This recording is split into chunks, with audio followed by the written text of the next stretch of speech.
अरे बहू, ये क्या छोक दिया, धसक उठ रही है। माँ जी कोफ्ते बना रही हूँ। लेकिन मैंने तो कोफ्ते बनाने के लिए नहीं कहा। वो माँ जी, आप लेटी हुई थी तो मैंने सोचा अपनी मर्जी से ही सब्जी बना लेती हूँ। हाँ हाँ, अभी 4 दिन हुए नहीं इस घर में आए हुए और अभी से अपनी मनमर्जी चलाने लगी तुम तो। एक हमारा जमाना था, अपनी सास से बगैर पूछे कभी चाय भी नहीं बनाई। मधु जी का पारा 7वें आसमान पर था। नीरू की शादी को 15 दिन हो गए थे। धीरे धीरे उसने घर के काम की जिम्मेदारी अपने ऊपर लेनी शुरू कर दी थी, क्योंकि घर का काम तो घर की बहू को ही करना पड़ता है। पहले 4 दिन तो सासू माँ खुद ही रसोई में खड़े होकर उसे समझाती रहती थी कि क्या बनाना है और कैसे बनाना है। नीरू ने सोचा, चलो मैं नई नई हूँ तो अच्छा है, सबकी पसंद नापसंद समझ में आ जाएगी। लेकिन उसे ये पता नहीं था कि हमेशा सासू माँ की इजाजत लेकर ही कोई भी काम करना पड़ेगा। मायके में तो भाभी खुद ही रोज खाना बनाती थी। मम्मी ने तो उन्हें कभी नहीं बताया कि क्या बनाए क्या नहीं।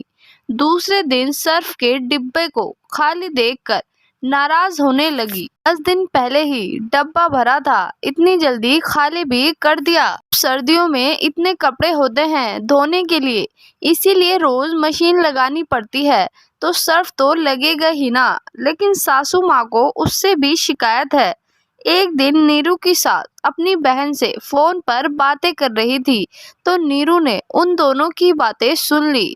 सासू माँ कह रही थी, बहन मैं तो अपने घर का सारा काम अपनी देख रेख में करवाती हूँ, नहीं तो बहू अपनी मनमर्जी करने लगेगी। तू भी अपनी बहू को कस के रखा कर, नहीं तो घर में तुम्हें कोई नहीं पूछेगा, हमारी तो कोई अहमियत ही नहीं होगी। अब धीरे धीरे नीरी को समझ आने लगा था कि सासू माँ को हर काम अपनी मर्जी से करवाने की आदत क्यों है। उसने मन ही मन कहा, चलो सासू माँ की ये इच्छा भी पूरी कर देते हैं। अगले दिन सुबह उठते ही नीरू ने सासू माँ से पूछा, माँ जी चाय बना लूं क्या? हाँ बना लो, सासू माँ ने अंगड़ाई लेते हुए कहा। चीनी कितनी डालूं? 1 चम्मच।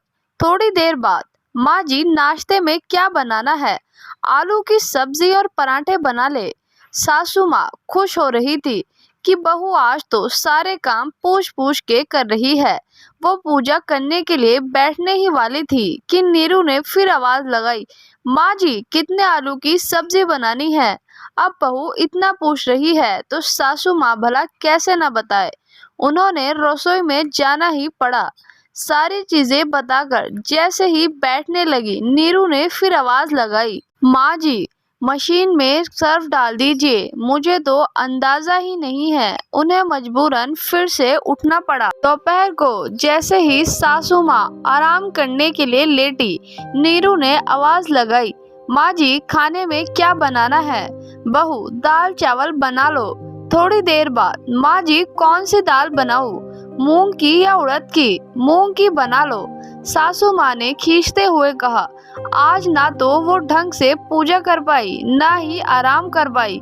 नीरू मन ही मन मुस्कुरा रही थी, लेकिन साथ ही उसे सासू माँ को इस तरह देख परेशान करना अच्छा भी नहीं लग रहा था। अब तो पानी सर से ऊपर हो गया। शाम को फिर वही शुरू हो गया। माँ जी खाने में क्या बनाना है? सब्जी में कौन कौन से मसाले डालने हैं?